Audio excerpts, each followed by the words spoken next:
अस्सलाम वालेकुम दोस्तों, welcome to my Aasan tutorials. Now we will discuss about the concept queues in data structure and algorithm subject. Queue basically कतार को कहते हैं उर्दू में अगर डिस्कस करें तो। क्यू एक डाटा स्ट्रक्चर है, जैसे स्टैक हमारे पास होता है, और एरे की तरह ये एक लिमिटेड एक्सेस प्रोवाइड करता है एरे की इम्प्लीमेंटेशन अगर करें क्यू के फॉर्मेट में। Queue is an abstract data structure somewhat similar to stacks. Unlike stacks, a queue is open at both its ends. One end is always used to insert data, which is known as in queue. उसको आगे discuss करेंगे कि इन Q क्या होता है, कैसे इन Q operation perform होता है. And the other is used to remove data, which is known as DQ. Q follows first in, first out, FIFO principle. First in first out का मतलब ये जो पहले आएगा वही, जैसे हम कहते हैं पहले आए आए पहले पाए, जो पहले लाइन में होगा वही पहले आगे जाएगा. जैसे आपके पास इस एग्जांपल में हमारे पास ट्रैफिक की वन वे ट्रैफिक की एक एग्जांपल है कि जो गाड़ी सबसे पहले होगी वही गाड़ी पहले जाएगी, ना कि लास्ट वाली गाड़ी या फिर दरमियान में से कोई गाड़ी उठ के पहले चली जाए. तो कतार में जो लगे होते हैं, कतार में बेसिकली मकसद यही होता है कि जो पहले आइए पहले पाइए वाले कॉन्सेप्ट. तो ये first in first out methodology जो है वो उसका मतलब ये है.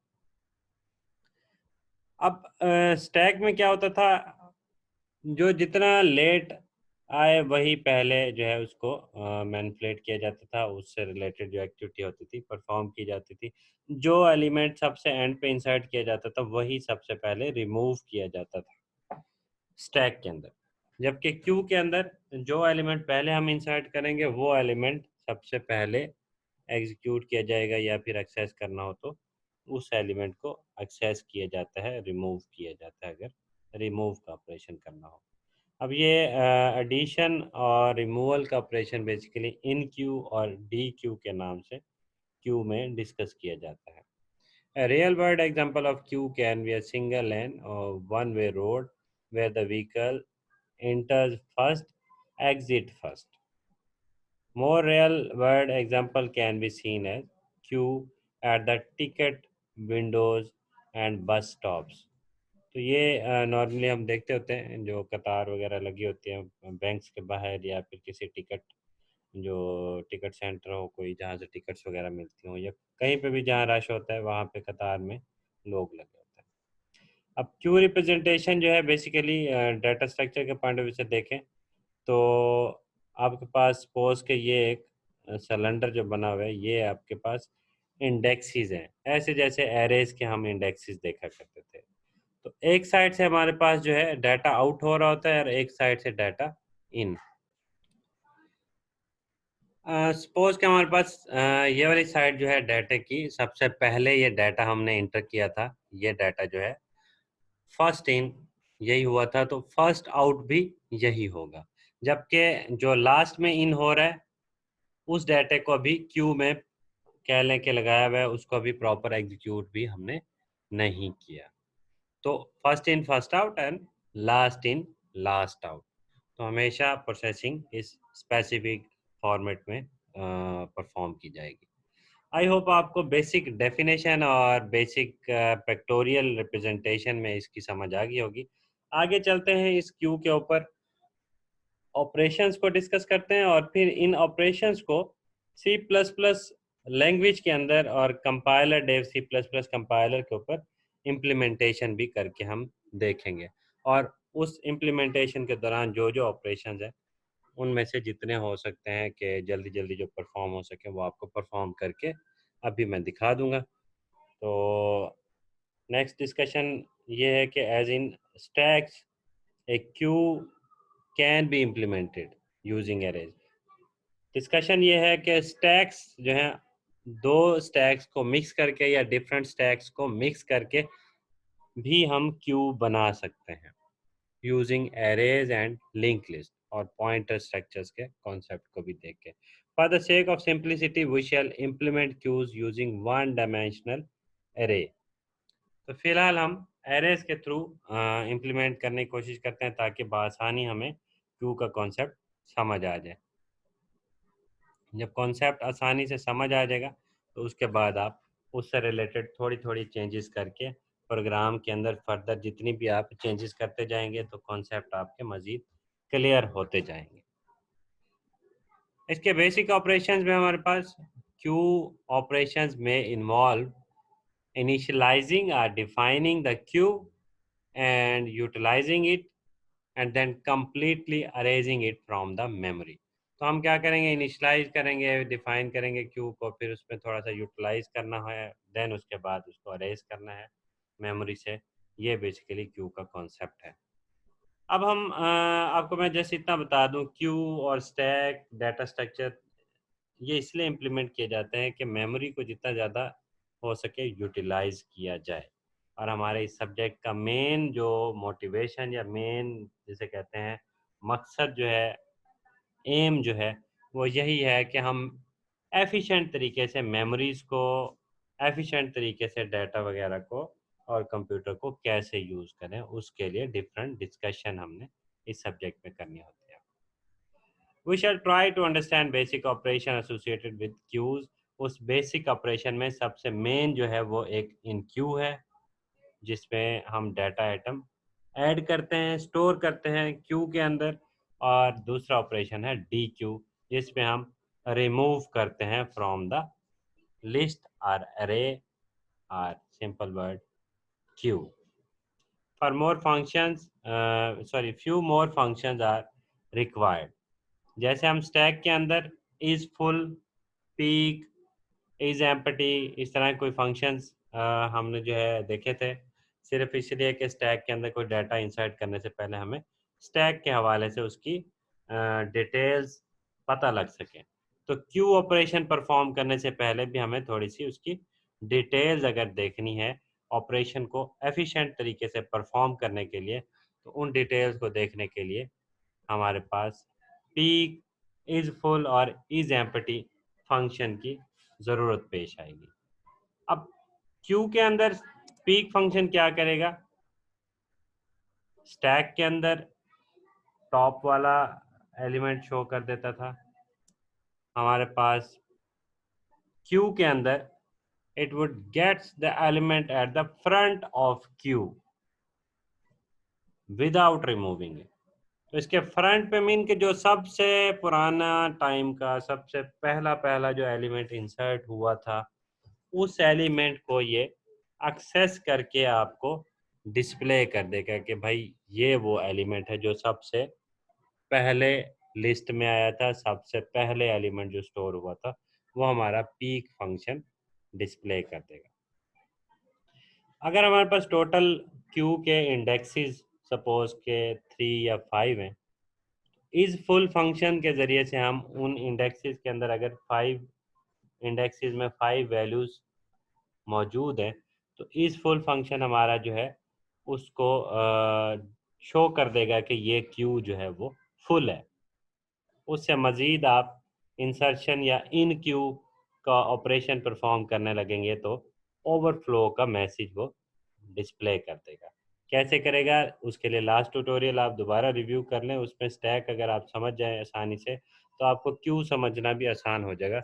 वैसे मैं कोशिश करूँगा कि इस लेक्चर के अंदर भी आपको ये फंक्शन दोबारा से थोड़े थोड़े एक्सप्लेन कर दूँ। देन उसके बाद इज़ एम्पटी फंक्शन हमारा एक है। इज़ एम्पटी फंक्शन क्या करता है जी, ये चेक करके देता है कि क्यू के अंदर कोई एलिमेंट मौजूद है या नहीं है।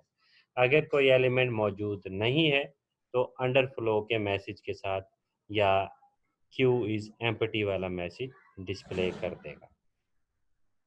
In queue, we always dequeue or access data pointed by front pointer, while the in queue we store data item in the queue. We take help of rear pointer। यहाँ पे पॉइंटर का name हम rare रख देंगे। Rare pointer क्या होता है ये आगे थोड़ा सा प्रोग्राम में मैं आपको एक्सप्लेन कर दूंगा। तो फिलहाल आप जो है पीक फंक्शन को थोड़ा सा अगर समझना चाहें दोबारा से विद रिस्पेक्ट टू क्यू, तो वो आप फॉलोइंग एल्गोरिथम देख सकते हैं कि ये पीक फंक्शन क्यू के अंदर जब इम्प्लीमेंट करना होगा तो वो बेसिकली आपके पास स्टार्ट होगा from begin procedure peak and it would return Q front value. Front किसे कहेंगे? जिस साइड पे आपका पुराने वाला एलिमेंट मौजूद होगा, सबसे पहले पहले जो एलिमेंट इम्प्लीमेंट किया हो, आपने इंसर्ट किया हो, उस एलिमेंट को आप या उस साइड को फ्रंट साइड कहेंगे। Int peek C plus plus में या सी लैंग्वेज में देखें तो फंक्शन जो है कुछ इस तरीके से डिक्लेयर करेंगे कि int peak return Q front. और इस फुल फंक्शन कैसे क्यू के अंदर होगा? स्टैक के अंदर तो हम देखते थे कि top is equal to suppose के एरे अपना मैक्स साइज अगर हो जाता था तो हम कहते थे कि जो स्टैक है वो टॉप पोजीशन तक फुल हुआ पड़ा है और हमारा एरे इज फुल है। जबकि क्यू के अंदर कैसे चेक करेंगे? As we are using single dimension array, यहाँ पे हम जो एग्जांपल या जो डिस्कशन कर रहे हैं फिलहाल वो सिंगल डायमेंशन एरे के थ्रू क्यू के इम्प्लीमेंट कर रहे हैं। टू इम्प्लीमेंट क्यू वो just check for rear pointer to reach at maximum size. तो रेयर एक किस्म का आपके जो आखिरी वाली साइड में एक किस्म का, अगर आपके पास कतार लगी हुई तो कतार में जो आखिरी आखिरी वैल्यू होगी, जैसे दूसरे लफ्ज़ों में हम टेल कहते हैं, टेल साइड जो होगी वो साइड को हम रेयर कहेंगे यहाँ पे क्यू के अंदर। उस साइड पे जो आखिरी आखिरी मैक्सिमम जो वैल्यू है जहाँ तक आपका क्यू फुल होने जा रहा है या फुल हो रहा है, जो आखिरी वैल्यू है उस वैल्यू को हम रेयर पॉइंटर के थ्रू चेक करते हैं और उसको मैक्स साइज हम कंसीडर करते हैं। In case we maintain the queue in a circular linked list, the algorithm will be different. Circular में क्यों? आपके पास रेयल वैल्यू जो रेयर वैल्यू होगी उसकी जो टेल होगी वो टेल होगी ही नहीं, वो आपको सर्कुलर घुमा के वापस फर्स्ट एलिमेंट की तरफ ले आएगी। तो उस एल्गोरिथम में इस फुल फंक्शन थोड़ा सा चेंज होगा। फिलहाल हम क्योंकि array one dimensional single dimensional array के थ्रू इसको इम्प्लीमेंट करने की प्रैक्टिस कर रहे हैं और क्यू को समझने की कोशिश कर रहे हैं, तो इसमें हमारे पास कुछ इस तरीके से एल्गोरिथम लिखा जाएगा कि begin procedure is full if rear equals to max size return true. अब दोस्तों मैं साथ साथ थोड़े थोड़े एल्गोरिथम के फॉर्मेट में भी आपको समझा रहा हूँ और थोड़ा सी प्लस प्लस के जो प्रोग्राम्स के थ्रू भी कॉन्सेप्ट्स समझा रहा हूँ। वो सिर्फ इसलिए कि समटाइम आपको जो है अगर पेपर पॉइंट ऑफ व्यू से डिस्कस करें तो समटाइम पेपर में आपको as it is C plus plus के कोड नहीं आते, बल्कि कह दिया जाता है कि इस फलां एक्टिविटी से रिलेटेड एल्गोरिथम लिख के दे दें, तो उसमें आपको एल्गोरिथम लिखने का प्रोसीजर भी आना चाहिए, जबकि प्रॉपर उसका सी प्लस प्लस प्रोग्राम अगर लिखना पड़े तो वो भी आपको आना चाहिए, या फिर आपको एल्गोरिदम देख के उससे रिलेटेड सी प्लस प्लस का कोड इम्प्लीमेंट करना आसानी से आना चाहिए। As return false and if and process, तो इसको सी प्लस प्लस के फॉर्मेट में थोड़ा जब इम्प्लीमेंट करना होगा तो बुलियन डाटा टाइप लेंगे is full if rear equal max size -1 it would return true, else it would return false। तो इस एम्पटी फंक्शन कैसे इंप्लीमेंट होगा उसका भी एल्गोरिथम देख लें। यहाँ पे हमारे पास बिगन प्रोसीजर होगा if front is less than mean. Stack के अंदर हमारे पास फ्रंट का कॉन्सेप्ट नहीं था, वहाँ पे टॉप का कॉन्सेप्ट हमने लिया हुआ था। यहाँ पे हमने फ्रंट का कॉन्सेप्ट लेंगे कि if front is less than mean or front is greater than rear. Mean rear क्या है? बेसिकली रेयर एक किस्म का मिनिमम वैल्यू को ही कहते हैं। रेयर जो है वो टेल को कहते हैं। टेल से भी अगर आगे आप चले जाते हैं, रेयर बेसिकली -1 अगर उसको कहें तो -1 और उससे भी फर्दर आगे मूव करते जाएं तो आपके पास फ्रंट जो है मिनिमम वैल्यू शो कर रहा होगा, जो कि एक एम्पटी फंक्शन को शो करेगा। then it would return true, else return false. अगर आपके पास कुछ वैल्यूज उसके अंदर पड़ी हुई हैं तो आपके पास वो एम्प्टी नहीं होगा।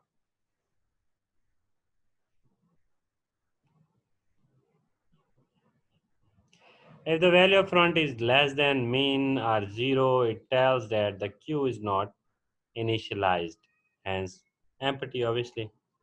तो इसको सी लैंग्वेज के लिहाज से थोड़ा सा अगर देखें तो boolean फंक्शन लेंगे is empty if front less than 0 or front greater than rear, return true, else return false।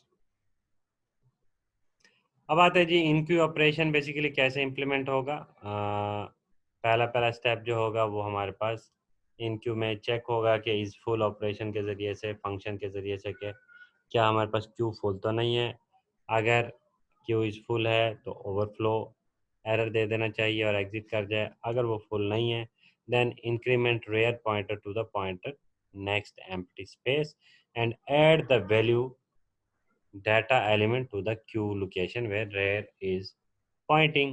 अब नेक्स्ट ये डायग्राम से मैं थोड़ा सा आपको आइडिया दे देता हूँ कि सपोज ये फ्रंट है और ये हमारे पास रेयर है। अगर आपके पास ये जगह थोड़ी सी एम्प्टी खाली मौजूद है क्यू के अंदर तो आपने क्या करना है, एक और एलिमेंट यहाँ पे मूव करना है और आपका रेयर जो है वो यहाँ से उठ के थोड़ा सा मज़ीद नेक्स्ट लोकेशन पे चला जाएगा जो कि सी से उठ के डी लोकेशन पे आ गया। आई होप आपको क्यू का कॉन्सेप्ट क्लियर हो गया होगा। अब हम चलते हैं direct C plus plus program की तरफ ताकि हमें क्यू को प्रॉपर इम्प्लीमेंट करके उसकी जो आउटपुट क्या बनती है उस पर डिस्कशन हो जाए, ताकि आपको क्यू और डी क्यू भी साथ में हम डिस्कस कर लेंगे, उसका ऑपरेशन आपको क्लियर हो जाए। डी क्यू की डायग्राम थोड़ी सी देख लें कि आपके पास फ्रंट पे ए पड़ा हुआ था और रेयर साइड पे डी था। तो फ्रंट से जब एक एलिमेंट आपने रिमूव करना है, रिमूव हमेशा फ्रंट साइड से होगा, तो आपका फ्रंट जो वेरिएबल होगा वो उठ के ए से बी पे आ जाएगा। जब आप बी पे आ जाएंगे, फ्रंट आपका बी पे आ जाएगा, तो इसका मतलब ये है कि पहला एलिमेंट आपका डी क्यू हो गया है, रिमूव हो गया है। तो चलें दोस्तों, अब हम कंपाइलर पे चलते हैं ताकि इस प्रोग्राम को प्रॉपर इम्प्लीमेंट किया जाए। जी, तो कंपाइलर पे हमने हमारे उसी सेम आसान तरीके के मुताबिक सबसे पहले हम सारे फंक्शंस और इंट मेन फंक्शन को भी मिनिमाइज कर देंगे और कॉन्सेप्ट को समझने की कोशिश करेंगे कि हमने अगर क्यू इम्प्लीमेंट करना है तो सबसे पहले क्या करेंगे कि हम इंट क्यू, हमारे पास 100 इंडेक्सिस का क्यू लिया और n इज इक्वल टू 100 ले लिया, फ्रंट इज इक्वल टू -1 और rear is also equal to -1। ये तब के लिए है जब आपके पास इनिशियल वैल्यूज 0 होंगी और क्यू के अंदर आपने अभी कोई भी वैल्यू इंसर्ट नहीं की। कंपाइल करते हैं जी। तो ये आउटपुट स्क्रीन आपके पास डिस्प्ले पे आई, कहाँ से आई? ये इंट मेन के अंदर कुछ हमने अगेन वही स्विच स्टेटमेंट की तरह जैसे स्टैक में किया था ये इम्प्लीमेंट किया हुआ है।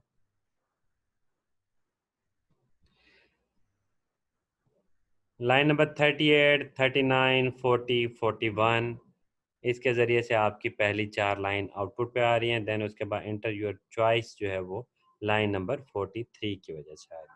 उसके बाद ब्लिंकिंग हो रही है, ब्लिंकिंग जो हमारी लाइन नंबर 44 की वजह से आ रही है। वो चॉइस जब हम इसको देंगे उस चॉइस की वजह से, सपोज कि हमने 1 लिखा तो वो insert the element in the Q ये हमें लिख के प्रिंट करके दिखा रहे हैं। ये insert the element in Q ये कहाँ से आ रहा है जनाब? जो ही हमने 1 प्रेस किया केस 1 पे आए, केस 1 पे आते ही इंसर्ट फंक्शन कॉल हो गया है। जो ही इंसर्ट फंक्शन कॉल हुआ है तो इंसर्ट फंक्शन के अंदर क्या एक्टिविटी है उसको खोल के देख लेते हैं। इंसर्ट फंक्शन के अंदर एक वेरिएबल वैल्यू नेम का, वेल नेम का डिक्लेयर हुआ पड़ा है। Then if rear equal equal n-1, अगर आपकी रेयर की वैल्यू n-1 है तो इसका मतलब ओवरफ्लो है, आप मज़ीद कोई वैल्यू इंसर्ट नहीं कर सकते। Else if front is equal to -1 value है तो फ्रंट को जो है प्लस प्लस कर दें, मतलब कि फ्रंट को 0 कर दें, मीन के अदर देन -1 कर दें और insert the element in the queue. जब inside the element in the queue लिखा आएगा यहाँ पे, जैसे ये लाइन नंबर 11 हमारे पास डिस्प्ले पे आ गई है, inside the element in the Q. तो सपोज हम यहाँ पे एक वैल्यू इंसर्ट कर देते हैं 53। 53 लिख के जो ही हम इंटर प्रेस करेंगे तो ये वैल्यू वाले वेरिएबल के अंदर वैल्यू पुट हो जाएगी। जो ही ये वैल्यू पुट होगी तो वापस स्विच स्टेटमेंट की वजह से हमारे पास चॉइस की तरफ आ जाएगा। चॉइस पे मैं दोबारा सपोज यहाँ पे लिखता हूँ जी 1 चॉइस है। 1 चॉइस पे वो दोबारा से कोई एलिमेंट मांग रहा है, मैं उसको कहता हूँ जी 99 एलिमेंट इंटर कर दें। अगेन एक और एलिमेंट इंटर कर देते हैं जी 88 इंटर कर देते हैं। अब सपोज कि हमने एलिमेंट डिस्प्ले करने हैं, ऑल एलिमेंट्स कैसे किस तरतीब से क्यू के अंदर जा रहे हैं, तो 3 प्रेस करके हमने डिस्प्ले फंक्शन कॉल किया। डिस्प्ले फंक्शन कैसे वर्क कर रहा है वो आप पिछले 1-2 लेक्चर्स में भी देख सकते हैं। वैसे क्यू के अंदर भी कैसे डिस्प्ले फंक्शन काम कर रहा है उसको भी यहाँ पे डिस्कस कर लेते हैं, देख लेते हैं। डिस्प्ले फंक्शन जो है वो अगर इनिशियली आपकी क्यू एम्प्टी है तो वो बता देगा कि जी front is equal to minus पे आया हुआ है, -1 पे आया हुआ है और क्यू इज एम्प्टी है। As queue elements are, for loop के ज़रिए से क्यू एलिमेंट्स में जितनी भी वैल्यूज़ हैं वो इंसर्ट करता जाएगा और जितनी भी एलिमेंट्स हैं वन बाय वन डिस्प्ले, जो इंसर्टेड वैल्यूज़ होंगी one by one for loop के ज़रिए डिस्प्ले कर देगा, क्योंकि एरे क्यू आई आपके सामने नज़र आ रहा है। तो डिस्प्ले उसने किया जी 53, 99, 88। अब आप यहाँ से खुद ही देख सकते हैं कि सबसे पहले हमने 53 ऐड किया, देन उसके बाद 99 ऐड किया और 88 ऐड किया। अब हमें इस डिस्प्ले से फ़ौरन समझ नहीं आ रही कि फ्रंट साइड कौन सी है और इसकी रेयर साइड कौन सी है। तो इसको चेक करने का तरीका ये है, सिंपली आप पॉप ऑपरेशन परफॉर्म करें। पॉप ऑपरेशन मीन के डिलीट एलिमेंट, रिमूव एलिमेंट। तो 2 प्रेस करते हैं हम, 2 इंटर कर प्रेस करके इंटर प्रेस किया, उसने delete atom from the Q is 53। तो इससे हमें ये क्लियर हो गया कि 53 जो कि हमने सबसे पहले पहले सबसे पुराना पुराना एलिमेंट कह लें जो भेजा था, सबसे पहला एलिमेंट जो गया था, फर्स्ट इन जो एलिमेंट था वो 53 था। और फर्स्ट इन एलिमेंट रिमूव करके जो हमारा लॉजिक इम्प्लीमेंट हमने किया है, जो डिलीट फंक्शन हमने यहाँ पे रखा है, वो फंक्शन सबसे पहले इंटर हुए एलिमेंट को रिमूव कर देता है। तो इसका मतलब यह है कि आपकी क्यू इम्प्लीमेंट हुई पड़ी है। अगेन हम डिस्प्ले करके देख लेते हैं कि वाकई क्यू में बाकी 2 एलिमेंट्स जो हैं वो डिस्प्ले हो रहे हैं। तो अब इसका मतलब यह है कि 99 फ्रंट पे आ गया है। फ्रंट जो है वो वैल्यू 99 है। तो ऑपरेशन परफॉर्म करके देख लेते हैं जी, डिलीट वाला। डी क्यू ऑपरेशन परफॉर्म किया तो 99 क्योंकि फ्रंट पे था तो उसने उसको उठा के रिमूव कर दिया। अगेन नेक्स्ट एलिमेंट डिलीट कर दिया उसने 88। अगेन 2 लिख के इंटर प्रेस करते हैं कि जी मज़ीद कोई वैल्यू है तो उसको डिलीट करें, तो देखते हैं क्या मैसेज देता है। तो उसने कहा G Q is under flow, आपकी क्यू एम्प्टी हो चुकी है। आप इसको डिस्प्ले के लिए कहेंगे तो वो कहेगा भाई क्यू एलिमेंट्स जो है वो है ही नहीं। तो दोस्तों I think queue elements are empty, खाली शो कर रहे हैं। तो दोस्तों आई होप कि आपको जो है क्यू डाटा स्ट्रक्चर आसानी से समझ आ गया होगा। नेक्स्ट लेक्चर देखने के लिए और नेक्स्ट ट्यूटोरियल्स का नोटिफिकेशन लेने के लिए चैनल को सब्सक्राइब कर दें और बेल आइकन को क्लिक कर दें। Thank you. अल्लाह हाफिज़।